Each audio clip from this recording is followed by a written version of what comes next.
Audio வெளியில வந்துச்சுல, சரி ஆடியோ வெளியில வந்துச்சு இல்லையா? ஆடியோ வெளியில யாரு விட்டது? விட்டது யாரும் பேர்ல இது சவுக்கு சங்கர் அண்ணாமலை கொடுத்தாரு. சவுக்கு சங்கர் ஏன் அவங்க மேல எல்லாம் கேஸ் போடல? அதுக்கு எந்த அதிகாரம் 100 கோடி ஒதுக்கி அதான் சொல்றேன். தமிழ்நாட்டுக்கு நிதி ஒதுக்குற இடத்துல இருந்த பிடிஆர் பழனிவேல்ராஜனை ஒதுக்கிட்டு தகவல் தொழில்நுட்பத்துறை என்னுடைய அமைச்சராகிறாங்க. அதுல ஒரு நிதியும் வரப்போறதுல, அதுல எந்த அதிகாரமும் இல்லாத ஒரு துறையை கொடுக்குறாங்க. ஏன் நல்ல நிர்வாகம் பார்க்கறவர்கிட்ட இன்னும் ஒரு 4 நிர்வாகத்தை சேர்த்து கொடுக்க வேண்டியதானே? நாங்க எல்லாத்தையும் விமர்சனம் பண்றவங்க ஏன் பிடிஆர் விமர்சனம் பண்ண மாட்டோம்? அவர் இங்க இருக்கிற இடம் சரியில்லாம இருக்கிறாரு, வேற வழி இல்லாம இருக்கிறாரு. அவர் நீங்க எவ்வளவு பெரிய ஆளு, நீங்க நிதி மேதைன்றீங்க, போய் கோல்டு மெடலிஸ்ட்ன்றீங்க, அப்புறம் நிதி நிர்வாகத்தை என்னமா பாத்தீங்கன்னு மக்கள் அப்புறம் கேள்வி எழுப்புவாங்கல்ல. கேள்வி எழுப்புவாங்க சார். அதே சமயத்துல கடன் வாங்குறதா அவங்க வேலை அப்படின்னு கேட்பாங்களா இல்லையா? 200 லட்சம் கோடி வாங்க போகுது தமிழ்நாடு, இந்தியாவோட கடன். இந்தியாவுக்கு வாங்கி வச்சிருக்காங்க, நீங்க தமிழ்நாடு வாங்க. எங்க கட்சியில எல்லாமே யோக்கியர்கள். கொலை செய்தவங்க யாரும் இல்லையா? அவங்க கொலை செஞ்சு கொலை பண்ணவங்க யாரும் இல்லையா? பாருங்க, ஊழல் வழக்கு இருக்கு. எந்த அமைச்சர் மேல ஊழல் வழக்கு பாருங்க. நான் வந்தா அவர் மேல நடவடிக்கை எடுப்பேன்னு பேசினாரா இல்லையா? பேசினாரு. இப்ப நல்லவரா கெட்டவரா செந்தில் பாலாஜி? எங்களுக்கு நல்லவர் தான். உங்களுக்கு இல்ல, இப்ப முதலமைச்சரும் நல்லவர் தான் சொல்லுவாங்க. கேக்குறேன் என்னன்னு தெரியல. என்னன்னு கேட்டு 16 தேர்தல்ல ஊழல்வாதியா தெரிஞ்சவரு திமுகவுக்கு வந்தவுடனே நல்லவர் ஆயிட்டாரா? நான் என்ன கேக்குறேன், இது குடுக்கல் வாங்கல் வழக்கா? குடுக்கல் வாங்கல் பிரச்சனை. ஆமா, குடுக்கல் வாங்கல் பிரச்சனை. அப்பட்டமா தெரியுது, அரசு வேலையை வித்திருக்காரு. வணக்கம். வணக்கம் ஐயா. உங்களை நீண்ட இடைவெளிக்கு பின்பு உங்களை சந்திப்பதில் எனக்கு மற்றற்ற மகிழ்ச்சி கொள்கின்றேன். ரொம்ப மகிழ்ச்சியா? மகிழ்ச்சி. கடந்த சில மாதங்களாக மிக வேகமாக வளர்ச்சி அடைந்து வருகிறது உங்களுடைய நாம் தமிழர் கட்சி. நாம் தமிழர் கட்சியில் தற்போது தாங்கள் மாநில ஒருங்கிணைப்பாளராக பயணிக்கின்றீர்கள். இது எங்களுக்கு மிகவும் சந்தோஷமாக இருக்கிறது. இப்பொழுது அவர்களோடு, திரு முத்துப்பாண்டி அவர்களோடு நாம் சிறிது நேரம் உரையாடலாம் என கருதுகிறேன். இந்த உரையாடலில் ஏதாவது எசகுபசாக நாங்கள் இருவரும் பேசிவிட்டால் பார்க்கின்றவர்கள் தவறாக எடுத்துக்கொள்ள வேண்டாம். அது அன்பின் மிகுதியாகத்தான் இருக்கும். தற்போது இன்றைக்கு 2 அமைச்சர்களை தமிழக முதலமைச்சர் எடுத்திருக்காரு. ஒரு அமைச்சரை புதுசா உள்ள கொண்டு வர போறாரு. இதை பத்தி நாம் தமிழர் கட்சியின் சார்பாக நீங்க எப்படி, ஏன்னா நீங்க மாநில ஒருங்கிணைப்பாளராக இருக்கீங்க, திரு சீமானுக்கு அடுத்தபடியா நீங்க இருக்கிறதா தெரியுது. அப்படிப்பட்ட ஒரு பொறுப்புல இருக்க நீங்க இதை எப்படி பாக்குறீங்க? சீமானுக்கு கீழே நிறைய பேர் இருக்காங்க, அதுல நான் ஒரு ஆள். அதான் சரி. உங்களுக்கு தெரியும், பொன்முடி அவர்கள் தொடர்ச்சியா அமைச்சர் பதவியில இருந்ததுல இருந்து எவ்வளவு அநாகரிகமா பொதுவெளியில நடந்துக்கிறாரு. மக்கள்கிட்ட பேசும்போது அவருடைய மொழி நடையே எப்படி இருக்குதுன்னு நம்ம பாக்குறோம். அது பயங்கரமான விமர்சனத்துக்கு உள்ளாது. அது தொடர்ச்சியா அந்த இதை செஞ்சுக்கிட்டே இருக்காரு. ஒரு தடவை செஞ்சா ஏதோ தவறுதலா செஞ்சுட்டாங்கன்னு சொல்லலாம், இல்ல இன்னொரு தடவை செஞ்சுட்டா இதா சொல்லிடலாம்னு சொல்லலாம். இது ஒரு புறம் இருக்கட்டும். இப்படியான சிக்கல் பொதுவெளியில விவாதிக்கப்படுது, மக்கள் அதை குற்றச்சாட்டா வைக்கிறாங்க, கடந்து போறாங்க, செய்தியாகுது, தொலைக்காட்சியில விவாதமாகுது, இப்படிலாம் வருதுன்றதை தாண்டி அவர் மீது நிறைய வழக்குகள், ஊழல் வழக்கு உங்களுக்கு தெரியும். ஏற்கனவே அவருக்கு தண்டனை கொடுத்து உச்ச நீதிமன்றத்துல போய் தண்டனைக்கு தடை ஆணையம் வாங்கி வச்சிருக்காங்க. இப்போதைக்கு வழக்கு நடத்துறதுக்கு கொஞ்சம் இது பண்ணி வச்சிருக்கிறாங்க. அதனால நிறைய நெருக்கடி. இந்த பக்கம் ஒரு பக்கம் இது இருந்தாலும் கூட ஒரு பக்கம் ஊழல்ன்ற ஒரு பெரிய நெருக்கடியே சந்திக்குது. 2026 தேர்தலில் திராவிட முன்னேற்ற கழகம் சந்திக்க போகுது. அப்ப அந்த நெருக்கடி சூழல்ல தான் பொன்முடி அவர்களினுடைய கட்சி பதவியை முதல்ல பறிச்சாங்க. கட்சி பதவியோட அமைச்சர் பதவியை தான் பறிக்கணும்னு எல்லாரும் கோரிக்கை வச்சாங்க. இப்ப அமைச்சர் பதவியையும் பறிச்சிருக்கிறாங்க உங்களுக்கு. அப்ப காரணம் என்னன்னா, இது மக்களினுடைய தொடர் நெருக்கடி, எதிர்கட்சிகள் கேள்வி, அது போல செய்தியாளர்கள், ஊடகவியலாளர்கள் இந்த செய்தியை எழுப்பிக்கிட்டே இருக்காங்க. பொன்முடி குறித்து சர்ச்சை வரும்போதெல்லாம் அதை பேசிக்கிட்டே இருக்காங்கன்றப்ப பொன்முடி அவர்களை அமைச்சர் பதவியில இருந்து எடுக்கணும்ன்றதுல கட்சி பதவி எடுத்துட்டோம். இப்ப அமைச்சர் பதவி எடுத்துட்டோம்னா தேர்தலை சந்திக்கும் போது மக்களை சந்திக்கிறதுக்கு பிரச்சனை இல்லாம, நீங்க சொன்னீங்க நான் உடனே நடவடிக்கை எடுத்தேன் பாருங்க அப்படின்னு சொல்லி, நான் யாருன்னு தெரியுமான்னு ஏற்கனவே அவர் சொன்னது போல தன்னை யாருன்னு நிரூபிக்கிறதுக்கான ஒரு வாய்ப்பா அவர் பயன்படுத்திக்கிறார் அரசியலுக்காக. அதே போல செந்தில் பாலாஜி அவர்களை வந்து உச்சநீதிமன்றம் நீங்க அமைச்சரா தொடர்றீங்களா இல்ல பெயில்ல இருக்கீங்களா, பெயில் வேணுமா அமைச்சர் பதவி வேணுமான்னு கேட்கிறப்ப அவர் வேற வழி இல்ல, வெளியில இருந்தாக வேண்டிய சூழல் இருக்கிறதுனால அவர் எனக்கு பெயிலே போதும் அமைச்சர் பதவி தேவையில்லைன்னு அவர் அமைச்சர் பதவியை தானா வந்து ரிசைன் பண்ண வேண்டிய கட்டாயத்துக்கு உட்பட்டதுனாலதான் அவருடைய அமைச்சர் பதவியும் இது பண்றாங்க. அதுக்கு முன்னாடியே திமுக அதை செய்யல. மேல உச்சநீதிமன்றத்துல போய் அமைச்சர் பதவியை நீங்க ராஜினாமா பண்ணுங்க, பெயில் வாங்கிட்டு திருப்பி நம்ம அமைச்சர் ஆகிக்கலாம்னு சொல்லி அது மாதிரி செஞ்சாங்க. உங்களுக்கு தெரியும். அதை தான் அங்க உச்சநீதிமன்றம் கண்டனம் தெரிவிக்கிறாங்க. இதை வந்து முதலமைச்சரா செய்யல, நீதிமன்றங்களும் மக்களும் நெருக்கடியின் காரணமாக தான் முதலமைச்சர் நடவடிக்கை எடுக்கிறாருன்னு நம்ம பார்க்க முடியுது. இது திமுகவா மனசு வந்துலாம் செய்யல. அது ஏன்னா ஒரு பக்கம் செந்தில் பாலாஜி அவர்கள் உங்களுக்கு கொங்கு பெல்ட்ல உங்களுக்கு எப்படி இருக்கிறாருன்னு உங்களுக்கு தெரியும். அவர் அந்த பகுதியில வந்து மொத்த தொகுதியும் அவர் தான் செலவு பண்றாரு, மொத்த தொகுதிக்கும் அவர் தான் எல்லா நல்லது கிட்டதையும் பாத்துக்கிறாரு. அதுவும் போக வந்து ஸ்டாலின் குடும்பத்துக்கு தேவையானது எல்லாத்தையுமே அவர் தான் செஞ்சு கொடுக்குறாரு. இல்ல அது நீங்க தவறான பரப்புரையா எனக்கு தெரியுது. ஸ்டாலின் குடும்பத்துக்கு அவர் செய்யறாரு, யாவாவேலு செய்யறாரு, இங்க லோக்கல்ல இருக்கக்கூடிய மந்திரி செய்யறாரு. அவங்க வீட்டுல என்ன இருக்குது செய்யறதுக்கு? ஏங்க இருக்கிறதே புருஷன் பொண்டாட்டி 2 பேரு. இந்த 2 பேர்த்துக்கு என்ன காலையில அவரு 2 இட்லி சாப்பிட்டா பெரிய விஷயம், மத்தியானம் கொஞ்சம் சாதம். இதுக்கு போய் அதை செய்யறாரு இதை செய்யறாரு. இதை புனையப்பட்ட செய்திகளையே தவறு தவறா புனையப்பட்ட செய்திகளா நான் சொல்றேன். ஆதாரத்தோட சொல்றேன். சொல்லுங்க. பிடிஆர் பழனிவேல் தியாகராஜன் அவர்கள் ஒரு ஆடியோ வெளியே வந்துச்சு, உங்களுக்கு தெரியும். கிட்டத்தட்ட ஒரு 30,000 கோடிக்கு மேல பணத்தை வந்து இவங்க வந்து இந்த ஓராண்டுல சுருட்டி இருக்கிறாங்க, சம்பாதிச்சு வச்சிருக்காங்க, என்ன பண்றதுன்னு தெரியாம இருக்கிறாங்க அப்படின்னு பேசினாரு. யாரு சுருட்டி இருப்பா? யாரு சுருட்டி இருப்பாங்கிறத அவரே வந்து பிரஸ் மீட்ல என்ன சொல்றாரு, இது புனையப்பட்ட செய்தி. அது வெளியில அப்படிதானே சொல்லணும். அண்ணே நீங்க அப்படியெல்லாம் ஆடியோ வெளியில வந்துச்சுல, ஆடியோ வெளியில வந்துச்சு இல்லையா? ஆடியோ வெளியில யாரு விட்டது? விட்டது யாரும் பேர்ல இத சவுக்கு சங்கர் அண்ணாமலை கொடுத்தாரு.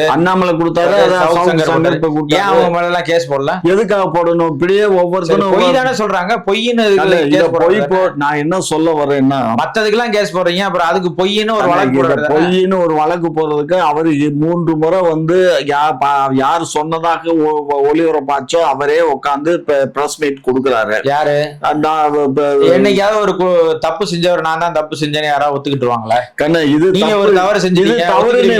நீங்க உங்களுடைய பாசப்படி இது தவறு இல்லையா? இது உண்மையான நிகழ்வுல சொல்ல வர்றீங்க. அததான் சொல்றேன், உண்மையான அதனாலதான் அவர் வந்து அதை வந்து ஒண்ணும் பண்ண முடியாம வேற வழி இல்ல. அது இல்ல கண்ணு, எங்க அரசு வந்து பண்ணின மிகப்பெரிய தவறு என்னன்னா, அவரை வந்து வேற இலாக்காவுக்கு மாத்தினதுதான் தவறு. அவர் பைனான்ஸ் டிபார்ட்மெண்ட்லயே அவர் பயணிச்சிருக்கணும். அவரை எடுத்து கொண்டுட்டு போய் இன்ஃபர்மேஷன் டெக்னாலஜில போட்டதுதான் தவறு.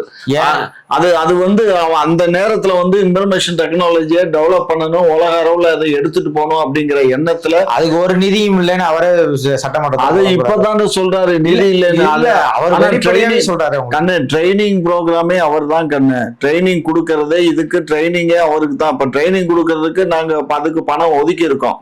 அந்த பணத்தை வச்சு ட்ரைனிங் கொடுத்தாரு. தொழில் பூங்காக்கள் அமைப்பதற்கான இதெல்லாம் வந்து அதுதான் நிதி இல்லன்றாரு. இல்ல அதுக்கு இது இவங்க பண்ண வேண்டியது இல்ல. இது அது வந்து அவருக்கு போயிடும். யாரு? தொழில்துறை அமைச்சர்கிட்ட தான் இருக்குது, என்கிட்ட இல்லன்றாரு. ஆமா, தொழில்துறை அமைச்சர் தான் அதை பாத்துக்கிறாரு. அதனால அன்றைக்கு நடந்த நிகழ்வு, சட்டமன்றத்தில் நடந்த நிகழ்வு, அதை வந்து அந்த கேள்வியை வந்து அப்பா வந்து இவருக்கு அனுப்பிச்சிருக்க கூடாது. அந்த பேப்பரை அவர் ராஜா டிஆர்பி ராஜாவுக்கு அனுப்பிச்சிருக்கணும், அவர்கிட்ட கேள்வி கேட்டிருக்கணும். இவருக்கு அதை அனுப்பிச்சு இவர்கிட்ட கேட்டதே தப்பு. அப்ப அப்பாவுக்கு தெரியல, சபாநாயகர் தெரியாம தான் இங்க அனுப்பிச்சு விட்டாரு. ஏன்னா அது காரணம் என்னன்னா, இவர்கிட்ட கேட்டுட்டா அந்த எம்எல்ஏ கேட்டவன் வந்து இவர்கிட்ட கேட்கலாம், பிடிஆர்ட்ட கேள்வி. ஏன்னா இந்த துறையில அது இருக்குன்னு நினைச்சிட்டு கேட்டானா அது அங்க இல்ல, அது டிஆர்பி ராஜா கிட்ட இருக்கு. ஆகையினால இவர் என்கிட்ட இல்ல, அது யாருகிட்ட இருக்கோ, யாருகிட்ட பொருளாதார வசதி இருக்கோ அவங்கள்ட்ட நீங்க கேளுங்கன்னு அவர் சொல்லிட்டாரு. ஆமா, அது வந்து ஒண்ணுமே இல்லாத ஒரு துறை. ட்ரைனிங் ப்ரோக்ராம் அதையா நீங்க ஒரு விஷயம் நல்லா புரிஞ்சுக்கோங்க. ட்ரைனிங் கொடுக்கறதுக்கு என்னத்துக்கு பணம்? அதுக்கு எந்த அதிகாரம் 100 கோடி ஒதுக்கி. அதான் சொல்றேன், தமிழ்நாட்டுக்கு நிதி ஒதுக்குற இடத்துல இருந்த பிடிஆர் பழனிவேல் ராஜனை ஒதுக்கிட்டு தகவல் தொழில்நுட்பத்துறை என்னுடைய அமைச்சராகிறாங்க. அதுல ஒரு நிதியும் வரப்போறதில்ல, அதுல எந்த அதிகாரமும் இல்லாத ஒரு துறையை கொடுக்குறாங்க. ஏன் நல்ல நிர்வாகம் பார்க்கறவர்கிட்ட இன்னும் ஒரு 4 நிர்வாகத்தை சேர்த்து கொடுக்க வேண்டியதானே? கடன்ல இருக்குது மின்சாரத்துறை, அதை கொடுத்து கடனை சரி பண்றதுக்கு ஏதாவது வழி பாருங்க. இல்ல இனிமேல் கடன் வாங்காம நிர்வாகம் பண்றதுக்கு என்ன வழின்னு செஞ்சு கொடுங்கன்னு சொல்லி கொடுக்கலாமே. கண்ண நாங்க கல்வித்துறையை கொடுக்க பாருங்க. இப்ப கூட அவருக்கு வந்து அவர்கிட்ட நேர்மையானவர் தானே, கட்சியிலே இருக்க ஒரே நேர்மையானவர் அவர் தான். அவர் மட்டும் இல்லைங்க, எல்லாமே நேர்மைதான். அவருடைய கட்சியில எல்லாமே நேர்மைதான். அவர் மட்டும் சொல்லிக்கிறீங்க, மக்கள் சொல்லணும், மக்கள் சொல்லணும், நாங்க சொல்லணும். நாங்க வந்து எல்லாத்தையும் விமர்சனம் பண்றவங்க ஏன் பிடிஆர் விமர்சனம் பண்ண மாட்டோம்? அவரு இங்க இருக்கிற இடம் சரியில்லாம இருக்கிறாரு, வேற வழி இல்லாம இருக்கிறாரு. அதனால அவர்கிட்ட நீ நிதித்துறையை எடுத்துட்டு எது கடன் தொகையில போயிட்டு இருக்கு. இப்ப உங்களுக்கு தெரியும், மின்சாரத்துறை கடன்ல இருக்கு, 2 லட்சம் கோடிக்கு மேல கடன்ல வந்து மின்சாரம் இருக்குது. அதை கொடுத்து சரி செஞ்சு கொடுங்கன்னு சொல்லியிருக்கலாம். கல்வி தரத்தை உயர்த்தணும்ன்றக்க கல்வித்துறையை கொடுத்துருக்கலாம், ஏன் கொடுக்கல? அதெல்லாம் கண்ணு அவரை பொறுத்த மட்டும் ரொம்ப ரைட் ராயிலா நூல்ல போறவர், அவரு கத்தி மேல நடக்கிற ஒரு மாதிரி. அவர்கிட்ட இந்த டிபார்ட்மெண்ட்டுகளை கொடுத்தோம்னா அவர் அந்த மாதிரி போனாருன்னா மக்கள் வந்து பொதுமக்கள்கிட்ட கெட்ட பேர் உண்டாயிரும். என்ன கெட்ட பேர்? ஆமா, இப்ப ஒரு நிதித்துறையில இருந்து இவரை எடுத்ததை எதுக்கு எடுத்தோங்கிறது உங்களுக்கு இதுவரை சொல்லல, நான் இப்ப சொல்றேன் கேளுங்க.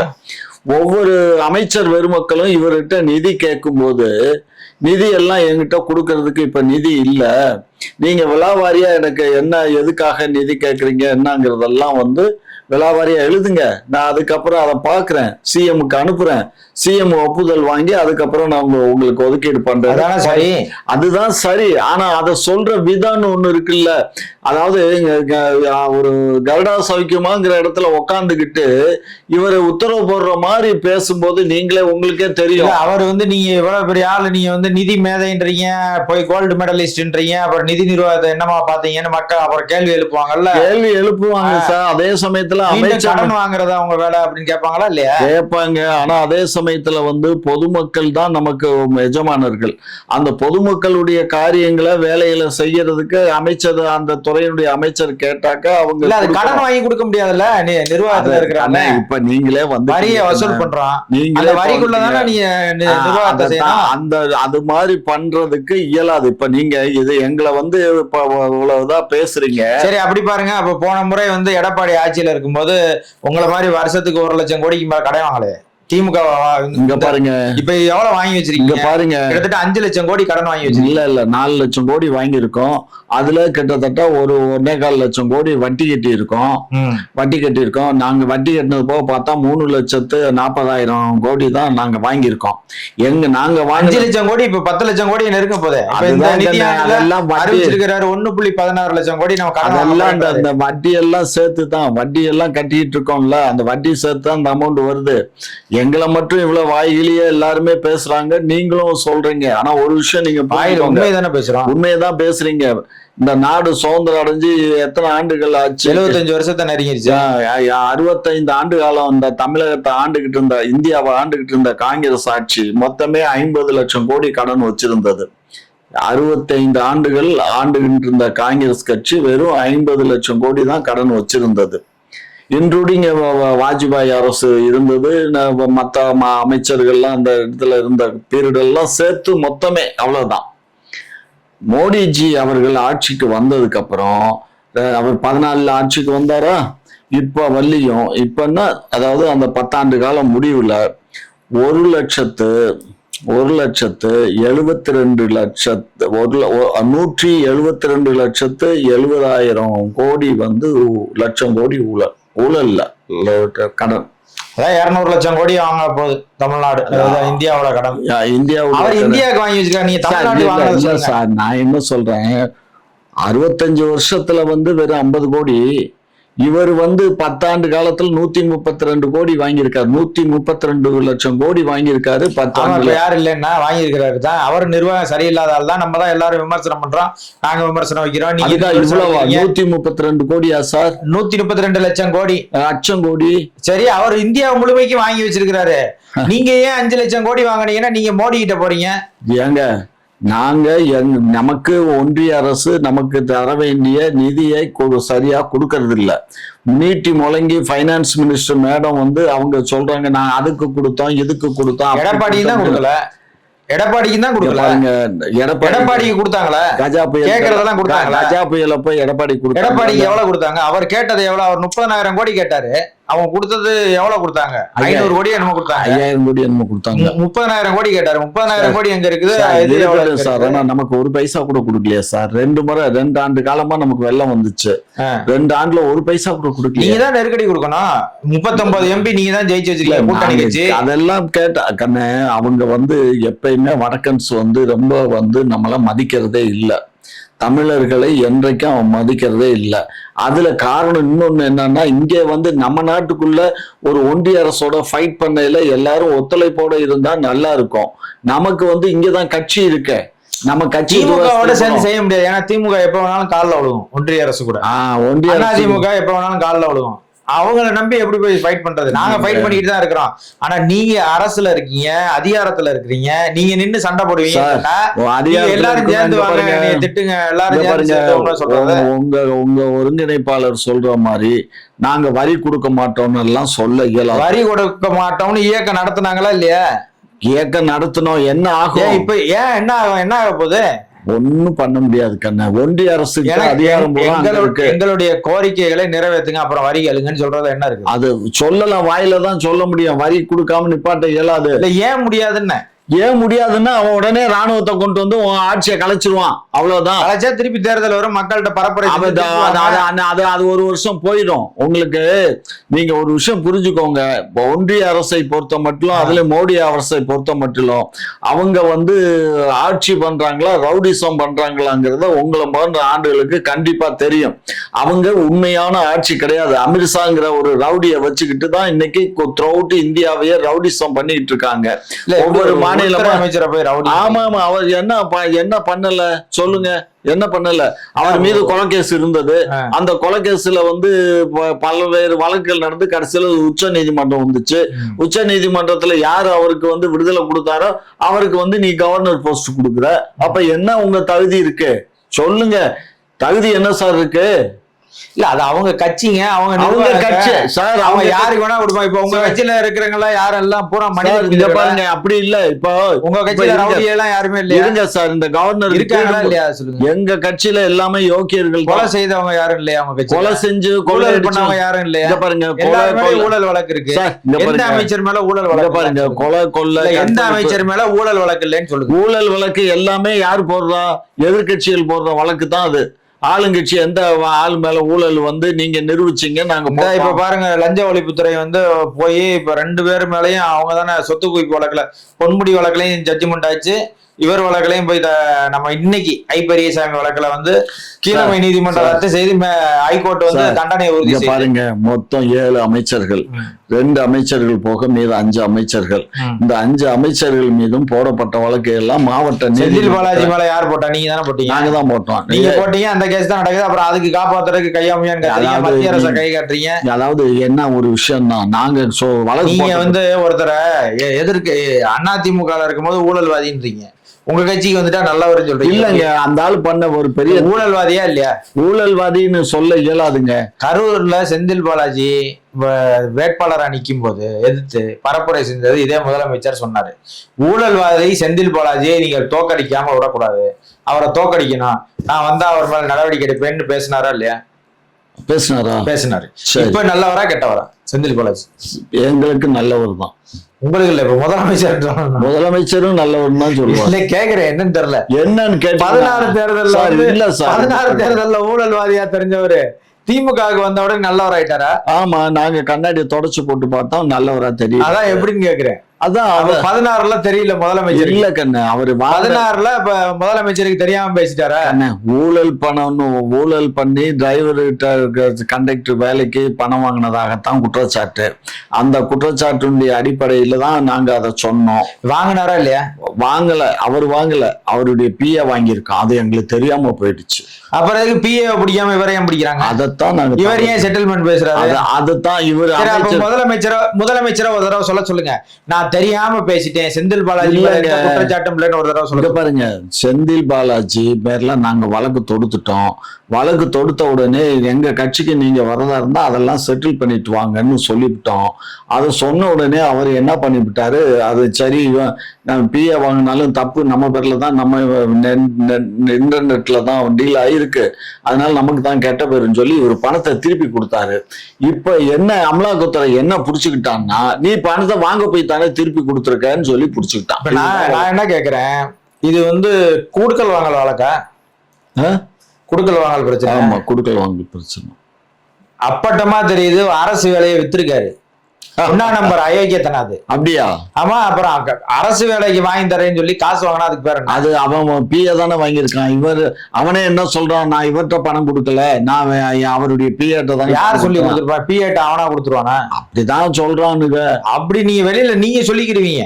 சரி, அது ஐயா எது வரட்டும், ஐயா எது எப்படியோ, உச்ச நீதிமன்றம் சொல்லட்டும். ஐயா எது எப்படியோ, இப்ப உச்ச நீதிமன்றத்துல ஊழல்வாதியா இல்லையா அவர் ஊழல்வாதியா இல்லையான்னு உச்ச நீதிமன்றம் சொல்லட்டும். அன்னைக்கு நான் ஊழல்வாதின்னு நான் ஒத்துக்கிறேன். இல்ல ஊழல்வாதி இல்ல. அப்ப முதலமைச்சர் தப்பா பேசிட்டாரு. அது எங்க வழக்கு இப்ப நீதிமன்றத்துல இருக்கு. முதலமைச்சர் தெரியாம பேசி சார், உச்ச நீதிமன்றத்துல வழக்கு இருக்கும்போது சார், நான் 16ல தேர்தல்ல சொன்னதான் கேக்குறேன், தெரியாம பேசிட்டாரான்னு. அதை நாங்க இப்ப முதலமைச்சருக்கு அன்னைக்கு யாரும் தெரியாம எழுதி கொடுத்துட்டாங்க. வழக்கு நீதிமன்றத்துல இருக்கும்போது முதலமைச்சர் ஏதோ அதை பத்தி சொல்ல இயலாது கண்ணு.